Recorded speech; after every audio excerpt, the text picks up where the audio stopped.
Hello friends, कैसे हैं आप लोग। आप सबका स्वागत है आपके अपने यूट्यूब चैनल द क्लास 365 में।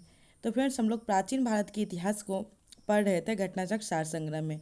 और उसमें हम जो लोग पिछले कक्षा में जैन धर्म, बौद्ध धर्म और शैव धर्म के बारे में देखे थे।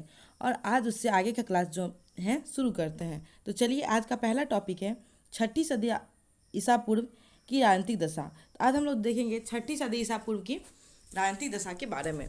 और इससे आगे जितना भी टॉपिक होगा हम लोग उसको देखेंगे। तो चलिए, आज का पहला क्वेश्चन है, प्रथम मगध साम्राज्य का उत्कर्ष किस शताब्दी में हुआ था। तो ये हुआ था ईसा पूर्व छठी शताब्दी में। तो प्रथम मगध साम्राज्य का उत्कर्ष ईसा पूर्व छठी शताब्दी में हुआ था। मगध साम्राज्य का वास्तविक संस्थापक कौन था। ये बिंबिसार थे। लगभग 544 से 49 ईसा पूर्व इसका टाइम रहा था। गोदावरी नदी के तट पर स्थित महाजनपद का नाम क्या था। तो इसका नाम था अस्मक। अस्मक जो है दक्षिण भारत में स्थित एकमात्र महाजनपद था। तो 16 महाजनपद में से अस्मक जो है गोदावरी नदी के तट पर स्थित है और ये दक्षिण भारत का एकमात्र महाजनपद है। नंद वंश के पश्चात मगध पर किस वंश का राज शासन हुआ था। तो ये मौर्य वंश का हुआ था। तो नंद वंश के जो राजा थे उसको उसके बाद मौर्य वंश का शासन हुआ था और मौर्य वंश की स्थापना जो है चंद्रगुप्त मौर्य के द्वारा की गई थी। पाटलिपुत्र को किस शासक ने सर्वप्रथम अपनी राजधानी बनाया। तो उदयन। तो पाटलिपुत्र को सबसे पहले उदयन के द्वारा अपनी राजधानी बनाया गया था। उदयन बांसवदत्ता की कहानी किस स्थान विशेष से संबंधित है। तो उज्जैन से। तो उदयन बांसवदत्ता की कहानी उज्जैन से संबंधित है। सिकंदर के आक्रमण के समय उत्तर भारत में नंद वंशीय शासक घनानंद का शासन था। तो जिस टाइम सिकंदर आक्रमण किए थे उस टाइम जो है भारत में नंद वंशीय शासक घनानंद का शासन था और इसे ही पराजित करके चंद्रगुप्त मौर्य ने नंद वंश की खात्मा करके मौर्य वंश की नींव डाली। गौतम बुद्ध के समय का प्रसिद्ध वैद्य जीवक को किसने अपने दरबार में स्थान प्रदान किया था। तो बिंबिसार। तो गौतम बुद्ध के समय प्रसिद्ध वैद्य जीवक जो थे उनको अपने दरबार में स्थान दिए थे बिंबिसार। प्राचीन स्थान श्रावस्ती का नगर विन्यास किस आकृति का है। अर्धचंद्राकार। तो श्रावस्ती का नगर विन्यास अर्धचंद्राकार आकृति का है। मगध के किस शासक ने राज्यारोहण के लिए अपने पिता की हत्या की एवं स्वयं अपने पुत्र द्वारा मारा गया। तो अजातशत्रु। अजातशत्रु अपने पिता की हत्या कर गद्दी पर बैठे और ये अपने पुत्र के द्वारा भी मारे गए। सिकंदर एवं पोरस की सेनाओं के मध्य किस नदी के तट पर युद्ध हुआ था। तो ये झेलम नदी के तट पर। तो सिकंदर एवं पोरस की सेनाओं के मध्य जो है झेलम नदी के तट पर युद्ध हुआ था। किस शासक को परशुराम का दूसरा अवतार कहा जाता है। महापद्मम को जो है परशुराम का दूसरा अवतार कहा जाता है। यहाँ 16 महाजनपद उसकी राजधानी दी हुई है। तो इसको हम लोग देखते हैं। क्रम महाजनपद राजधानी। पहला है अंग, इसकी राजधानी चंपा, प्राचीन नाम मालिनी, ये मुंगेर में पड़ता है। मगध, गिरिव्रज, राजगिरी, मल, कुशीनारा या पावापुरी, देवरिया, गोरखपुर, काशी, वाराणसी, कौशल का श्रावस्ती और अयोध्या, फैजाबाद। पंचाल, उत्तरी पंचाल, अहिछत्र एवं दक्षिणी पंचाल, कामपिल, ये राजधानी था पांचाल का। कुरु का राजधानी इंद्रप्रस्थ था। मेरठ, दक्षिणपुर, हरियाणा। बज्जी का राजधानी विदय एवं मिथिला था। मत्स्य का विराटनगर, जयपुर और वत्स का कौशाम्बी, इलाहाबाद, बांदा। सूरसेन का मथुरा, चेदी का सौतीवदी, अस्मक का पोतन या पोटली और अवंती का उत्तर अवंती। उत्तरी अवंती उज्जैन या दक्षिणी अवंती माहिष्मती, ये अवंती का राजधानी था। गांधार का तक्षशिला और कंबोज का हाटक राजपुर कश्मीर राजधानी था। बज्जी तथा मल महाजनपद में गणतांत्रिक व्यवस्था थी। तो बज्जी और मल जो था इसमें गणतांत्रिक व्यवस्था थी। हर्यक वंश का अंतिम शासक कौन था। तो ये थे नागदशक। तो हर्यक वंश का अंतिम शासक नागदशक थे। उज्जैन का प्राचीनतम नाम क्या था। अवंतिका। तो उज्जैन का प्राचीनतम नाम अवंतिका था। सिकंदर की मृत्यु कहाँ हुई थी। तो बेबीलोन में 323 ईसा पूर्व में। ग्रीक लेखकों ने किस शासक का उल्लेख अग्रमिज एवं जैंद्रमिज के नाम से किया है। तो घनानंद का। तो ग्रीक लेखक अग्रमिज एवं जैंद्रमिज के नाम से घनानंद को जो है घनानंद का उल्लेख किया है। आगे है सिकंदर के समकालीन यूनानी लेखक का विवरण। तो हम लोग देखेंगे सिकंदर के समकालीन यूनानी लेखकों का विवरण। तो चलिए इसको देखते हैं। इसमें लेखक, समय, प्रमुख रचनाएं और महत्वपूर्ण साक्ष्य के बारे में दिया हुआ है। सबसे पहले है अरिस्टोब्यूलस। समय रहा है 327 से 326 ईसा पूर्व। प्रमुख रचना है युद्ध का इतिहास और साक्ष्य जो है एरियन एवं प्लूटार्क की अपनी रचनाओं का आधार बताया था। ओनोसेक्रिटस 327 से 326 ईसा पूर्व। सिकंदर की जीवनी इनकी रचना है। यह जहाजी बेड़े का चालक था।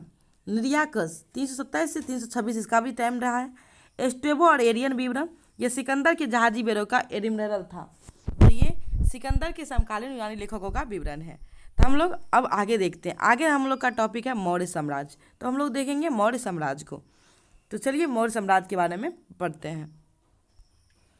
इसमें सबसे पहला है, बृहद स्तर पर केंद्रित प्रथम भारतीय साम्राज्य स्थापित किया गया था। तो चंद्रगुप्त मौर्य के द्वारा जो है बृहद स्तर पर सबसे पहले भारतीय साम्राज्य की स्थापना की गई थी। चाणक्य के बचपन का नाम क्या था? तो विष्णुगुप्त। सेंड्रोकोटस नाम से चंद्रगुप्त मौर्य की पहचान किसने की है? विलियम जोन्स ने सेंड्रोकोटस नाम से चंद्रगुप्त मौर्य की पहचान की है। चंद्रगुप्त मौर्य का विशिष्ट रूप में वर्णन किस ग्रंथ में मिलता है? तो विशाखदत्त के जो है ग्रंथ में चंद्रगुप्त मौर्य का विशिष्ट रूप से वर्णन किया गया है। आगे है, कौटिल्य द्वारा अर्थशास्त्र शासन के सिद्धांत से संबंधित पुस्तक है, जिसे मुख्य रूप से राजनीतिक एवं आर्थिक नीतियों पर प्रकाश डाला गया है। तो कौटिल्य, चाणक्य या विष्णुगुप्त तीनों एक ही हैं के द्वारा अर्थशास्त्र नामक पुस्तक लिखी गई है। ये शासन के सिद्धांत पर संबंधित और राजनीतिक एवं आर्थिक नीतियों का प्रकाश डाला गया है और इसे मौर्य काल के बारे में जानकारी दी गई है। बुरंदीबाग नाम प्राचीन स्थान कहाँ स्थित है? तो पाटलिपुत्र में। तो बुरंदीबाग नामक प्राचीन स्थान जो है पाटलिपुत्र में स्थित है। मैकियावेली के लिए प्रसिद्ध ग्रंथ द प्रिंस की तुलना किससे की जाती है? तो कौटिल्य का अर्थशास्त्र से मैकियावेली की प्रसिद्ध ग्रंथ द प्रिंस की तुलना की जाती है। नेक्स्ट है, पाटलिपुत्र में स्थित चंद्रगुप्त का महल मुख्यतः किससे निर्मित था? तो लकड़ी से। तो पाटलिपुत्र में स्थित चंद्रगुप्त का महल जो है लकड़ी से निर्मित था।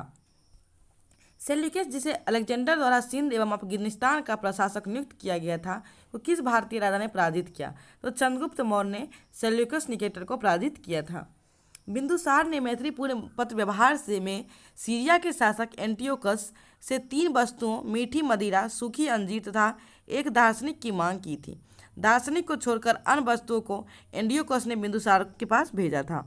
तो बिंदुसार जो है पत्र व्यवहार से सीरिया के शासक एंटियोकस से मीठी मदिरा, सूखी अंजीर और एक दार्शनिक मांगा था और दार्शनिक को छोड़कर अन्य वस्तु जो है बिंदुसार के पास भेजा गया था। कुमरान नामक स्थल से किस प्राचीन नगर की अवशेष प्राप्त हुआ? तो पाटलिपुत्र के। किसने सहिष्णुता, उदारता और करुणा से त्रिविध आधार पर राजधर्म की स्थापना की? तो सम्राट अशोक ने। आगे है, सेंड्रोकोटस, चंद्रगुप्त मौर्य और सिकंदर महान की भेंट का उल्लेख किसने किया है? तो जस्टिन ने जो है चंद्रगुप्त मौर्य और सिकंदर महान की भेंट का उल्लेख किया है। मालवा, गुजरात एवं महाराष्ट्र को किस शासक ने पहली बार जीता था? तो चंद्रगुप्त मौर्य ने। तो मालवा, गुजरात एवं महाराष्ट्र को पहली बार चंद्रगुप्त मौर्य के द्वारा जीता गया था। आगे है, मौर्य काल तीर्थ अधिकारी। मौर्य काल में सबसे उच्च स्तर के अधिकारी तीर्थ कहे जाते थे। अर्थशास्त्र के अनुसार इसकी संख्या 18 थी। तो 18 तीर्थ के बारे में हम लोग देखते हैं। तो सबसे पहला मंत्री या पुरोहित, इससे संबंधित विभाग या कार्य क्या था? प्रधानमंत्री या प्रमुख धर्म कार्य क्या थे। नेक्स्ट है युवराज, राजा का उत्तराधिकारी। सन्निधाता, राजकीय कोषागार का प्रधान अधिकारी। समाहर्ता, राजस्व विभाग का सर्वोच्च अधिकारी, वित्त मंत्री। मंत्रिपरिषदाध्यक्ष, मंत्रिपरिषद का अध्यक्ष। प्रतिष्ठा, फौजदारी न्यायालय का न्यायाधीश जिसे कमिश्नर। व्यवहारिक, दीवानी न्यायालय का प्रमुख न्यायाधीश। नेक्स्ट नायक, नायक जो होता था ये सेना का संचालन और नगर रक्षा का अध्यक्ष। सेनापति, सेनाध्यक्ष, सर्वोच्च सैन्य कमांडर। अंतर्वसिक, सम्राट का अंगरक्षक, सेना का प्रधान अधिकारी। कर्मांतिक, उद्योग धंधे एवं कारखानों का प्रधान निरीक्षक और अध्यक्ष। प्रशासता, राजकीय आज्ञाओं को लिपिबद्ध करने तथा राजकोषीय दस्तावेज को सुरक्षित रखने वाला, इसे प्रशासता कहा जाता था। दंडपाल, सैन्य सामग्री का प्रबंध करने वाला प्रमुख अधिकारी। दुर्गपाल, देश के भीतर दुर्गों का प्रबंधक। अंतपाल, सीमावर्ती दुर्गों का रक्षक। नेक्स्ट है आठवीक। आठवीक जो होते थे वन विभाग का सर्वोच्च अधिकारी। और दोवारिक, राजमहल का प्रबंध व देखरेख करने वाला प्रधान अधिकारी। और नागरक, नगर का सर्वोच्च अधिकारी। तो ये जो है 18 तीर्थ के बारे में मौर्य काल के बारे में बताया गया है। मौर्यकालीन आधिकारिक परित्वाध्यक्ष का मुख्य कार्य क्या था? माप तौल का। तो मौर्य काल का आधिकारिक परित्वाध्यक्ष का मुख्य कार्य माप तौल का था। यहाँ है, गुर्जरा, मौस्की, नेट्टूर एवं उदगोलम, इन 4 अभिलेख में अशोक के वास्तविक नाम का उल्लेख मिलता है। तो ये गुर्जरा, मौस्की, नेट्टूर और उदगोलम जो है इस 4 अभिलेख में अशोक के वास्तविक नाम का उल्लेख मिलता है। नेक्स्ट है, किस मौर्य दक्कन की विजय शासक ने प्राप्त की थी? तो चंद्रगुप्त मौर्य ने दक्कन का विजय प्राप्त की थी। यह किस अभिलेख से प्रमाणित होता है कि चंद्रगुप्त मौर्य का प्रभाव पश्चिम भारत पर था? तो रुद्र रामन के जूनागढ़ अभिलेख से यह जो है प्रभाव मतलब समझ में आता है कि रुद्रदामन के जूनागढ़ अभिलेख से चंद्रगुप्त मौर्य का प्रभाव पश्चिम भारत में था। चंद्रगुप्त मौर्य अपने जीवन के अंतिम दिनों में श्रवणबेलगोला चले गए, जहां उन्होंने जैन विधि से उपवास पद्धति संलेखना पद्धति के द्वारा प्राण त्याग दिया। तो चंद्रगुप्त मौर्य अपने जीवन के अंतिम समय में श्रवणबेलगोला में जाके उपवास पद्धति संलेखना पद्धति जिसमें खाना पीना छोड़ के अपना प्राण त्याग दिए। मगध साम्राज्य में रज्जुक किसे कहा जाता था? मौर्य शासक ने भूमि मापक अधिकारी को, तो मौर्य शासक के भूमि मापक अधिकारी को रज्जुक कहा जाता था। ब्राह्मी लिपि को प्रथम पहचान किस उत्कीर्ण अक्षरों से की गई है? तो पत्थर की पट्टियों पर जो ब्राह्मी लिपि की प्रथम पहचान की गई है। नेक्स्ट है, सम्राट अशोक का शिलालेख साहबगढ़ी से प्राप्त हुआ है। यह स्थान कहाँ स्थित है? तो ये पेशावर पाकिस्तान में स्थित है। अशोक के शिलालेख में प्रयुक्त भाषा कौन सी थी? तो प्राकृत। तो अशोक के शिलालेख में प्राकृत भाषा का जो है प्रयोग किया गया था। नेक्स्ट है, अशोक के अभिलेख के खोजकर्ता। तो यहाँ अशोक के अभिलेख के खोजकर्ता दिया हुआ है। अशोक के शिलालेख, खोजकर्ता और वर्ष। सबसे पहले है धौली अभिलेख, तो खोजकर्ता किट्टो है 1837 में। भाबरू शिलालेख कैप्टन बर्ट 1840 में। बराबर व नागार्जुन गफा हेरिंगटन 1785 में। दिल्ली टोपरा कैप्टन पोलियर 1785 में। दिल्ली मेरठ स्तंभ लेख पैट्रिक टिफेंथलर 1750 में। मान सेहरा कैप्टन ले 1889 में। कालसी शिलालेख जॉन फॉरेस्ट 1860 में। रुमनदेही शिलालेख जो है फियरर के द्वारा खोजा गया 1896 में। और जोगार्ड अभिलेख सर वाल्टर इलियट के द्वारा 1850 में। तो ये अशोक के शिलालेख है। नेक्स्ट है गिरनार शिलालेख, ये लेफ्टिनेंट कर्नल टाड के द्वारा 1822 में। साहबगढ़ी एक फ्रांसीसी अधिकारी द्वारा 1836 में। इलाहाबाद स्तंभ लेख टी स्टडबर्ट द्वारा 1834 में। मास्की अभिलेख बिडेन द्वारा 1915 में। निगाली सागर फिहरर द्वारा 1895 में। रामपुरवा अभिलेख कलाइकल द्वारा 1872 में। और सारनाथ स्तंभ ऑरेल स्टाइन द्वारा 1905 में। तो अशोक द्वारा जो है अशोक का अभिलेख खोजा गया है, उसके बारे में है। नेक्स्ट है, अशोक ने बौद्ध होने के बाद भी हिंदू धर्म में आस्था नहीं छोड़ी, इसका प्रमाण किससे मिलता है? तो देवनाम प्रियदसी देवों का प्यारा उपनाम से। तो अशोक के देवनाम प्रियदसी नाम से जो है यह पता चलता है कि बौद्ध धर्म में आस्था रखते हुए उन्होंने देवों के प्रति अपनी आस्था को नहीं छोड़ी, हिंदू धर्म में नहीं छोड़ी। पाक अशोक ब्राह्मी लिपि का पता किस स्थान से चला है? श्रीलंका स्थित अनुराधपुर से। तो प्राक अशोक ब्राह्मी लिपि का पता श्रीलंका स्थित अनुराधपुर से पड़ा है। सारनाथ स्तंभ का निर्माण किसने करवाया था? तो अशोक ने। तो सारनाथ स्तंभ का निर्माण अशोक के द्वारा करवाया गया। भारतीय उपमहाद्वीप का प्रथम शासक कौन था जिसने अभिलेखों के माध्यम से शासन देश जारी किए? तो अशोक। वह कौन सा स्तंभ है जिसमें अशोक ने स्वयं को मगध का सम्राट बताया? तो भाबरू स्तंभ राजस्थान, यहाँ जो है अशोक ने खुद को मगध का सम्राट बताया है। नेक्स्ट है, ब्राह्मी लिपि में लिखे अशोक के शिलालेख को सर्वप्रथम जेम्स प्रिंसेप ने पढ़ा है। तो अशोक के शिलालेख को जो ब्राह्मी लिपि में लिखा गया है सबसे पहले जेम्स प्रिंसेप के द्वारा पढ़ा गया है। नेक्स्ट है, अशोक ने किस अभिलेख में धम्म महामात्रों की नियुक्ति की सूचना मिली है? तो 5वें बृहद शिलालेख में जो है अशोक के धम्म महामात्रों की नियुक्ति की सूचना मिली है। गुर्जरा लघु शिलालेख कहाँ स्थित है? तो मध्य प्रदेश के दतिया जिले में। तो गुर्जरा लघु शिलालेख मध्य प्रदेश के दतिया जिले में स्थित है। मौर्य काल में भूमि कर जो राज्य की आय का मुख्य स्रोत था किस अधिकारी द्वारा एकत्रित किया जाता था? तो सीता अध्यक्ष के द्वारा। मध्य प्रदेश स्थित सांची के स्तूप का निर्माण किस मौर्य शासक ने करवाया था? अशोक। तो सांची स्तूप का निर्माण अशोक के द्वारा करवाया गया था और ये कहाँ है? मध्य प्रदेश में। मौर्य राजवंश के शासकों ने सुदूर देशों जैसे सीरिया एवं मिस्र के साथ राजकीय संबंध थे। तो मौर्य राजवंश के शासक का सीरिया एवं मिस्र के साथ राजकीय संबंध थे। उत्तराखंड में सम्राट अशोक के शिलालेख की एक प्रति किस स्थान से प्राप्त हुई है? तो कालसी से। तो उत्तराखंड में अशोक की एक शिलालेख की जो है प्राप्ति कालसी से हुई है। प्रसिद्ध यूनानी राजदूत मेगास्थनीज भारत में किसके दरबार में आया था? तो चंद्रगुप्त मौर्य के दरबार में मेगास्थनीज आए थे। यहाँ अधिकारी और विभाग दिया हुआ है। सीता अध्यक्ष कृषि विभाग का अध्यक्ष, अकाराध्यक्ष खानों का अध्यक्ष, लक्षणाध्यक्ष मुद्रा विभाग का प्रधान, शुल्काध्यक्ष व्यापारिक कर का प्रधान, मुद्राध्यक्ष पासपोर्ट विभाग का अध्यक्ष और संस्थागत अध्यक्ष व्यापारिक मार्गों का अध्यक्ष। तो ये दिया गया है। नेक्स्ट है, मौर्य काल व्यापारी के संगठन को समृद्ध समुत्थान और संभरभावी तथा व्यापारिक नेता का सार्थक कहा जाता है। नेक्स्ट है, गुप्तचर व्यवस्था का प्रथम विस्तृत वर्णन किस ग्रंथ में किया गया है? तो अर्थशास्त्र में। मौर्य काल की किस पुस्तक में जहाज निर्माण व नाविक गतिविधियों का वर्णन है? तो इंडिका में जो मेगास्थनीज के द्वारा लिखा गया है, इसमें नाभिक गतिविधियों का वर्णन है। चंद्रगुप्त मौर्य अपने अंतिम समय किस धर्म का अनुयायी थे? तो जैन धर्म का। कौन सा स्थान मौर्य काल में शिक्षा का सर्वाधिक प्रसिद्ध केंद्र था? तक्षशिला। तो मौर्य काल में जो है शिक्षा का सर्वाधिक प्रसिद्ध केंद्र तक्षशिला था। गांव के शासन को स्वतःशाही पंचायतों के माध्यम से संचालित करने की व्यवस्था का सूत्रपात किस वंश ने किया था? तो मौर्य वंश ने। मेगास्थनीज ने अपनी पुस्तक इंडिका में भारतीय समाज को 7 श्रेणियों में विभाजित किया है। तो मेगास्थनीज ने अपनी पुस्तक इंडिका में भारतीय समाज को 7 श्रेणी में विभाजित किया है। अशोक का समकालीन तुर्मय का राजा था। तो अशोक का समकालीन तुर्मय कहाँ का राजा था? तो मिस्र का। मिस्र के शासक 288 से 246 ईसा पूर्व टॉलमी फिलाडेल्फस के साथ अशोक ने राजनीतिक संबंध थे। संभव इसी को तुर्मय कहा गया है। तो ये बताया गया है जो ये तुर्मय कौन थे। चंद्रगुप्त मौर्य और अशोक दोनों का एक साथ उल्लेख किस अभिलेख में किया गया है? तो महाक्षत्रप रुद्रदामन का जुनागढ़ अभिलेख में चंद्रगुप्त मौर्य और अशोक दोनों का जो है उल्लेख किया गया है। भाग एवं बलि किसके प्रमुख स्रोत थे? तो राजस्व के स्रोत थे भाग एवं बलि। गिरनार क्षेत्र में एक झील का निर्माण किस शासक ने करवाया था? तो चंद्रगुप्त मौर्य गिरनार क्षेत्र में एक झील का निर्माण करवाया था।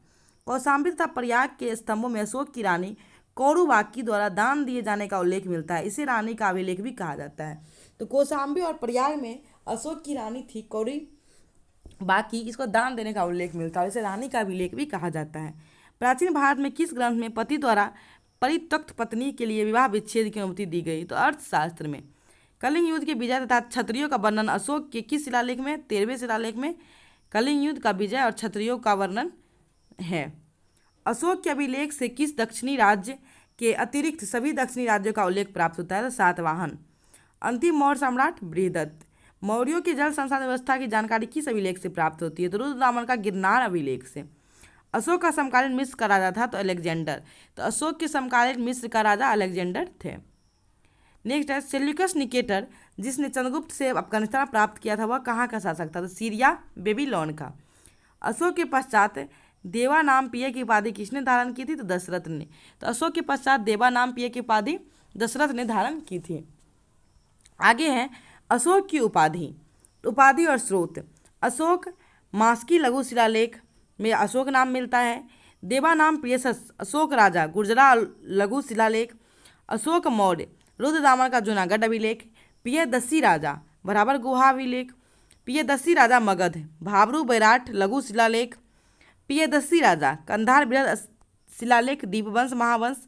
अशोक वर्धन पुराण।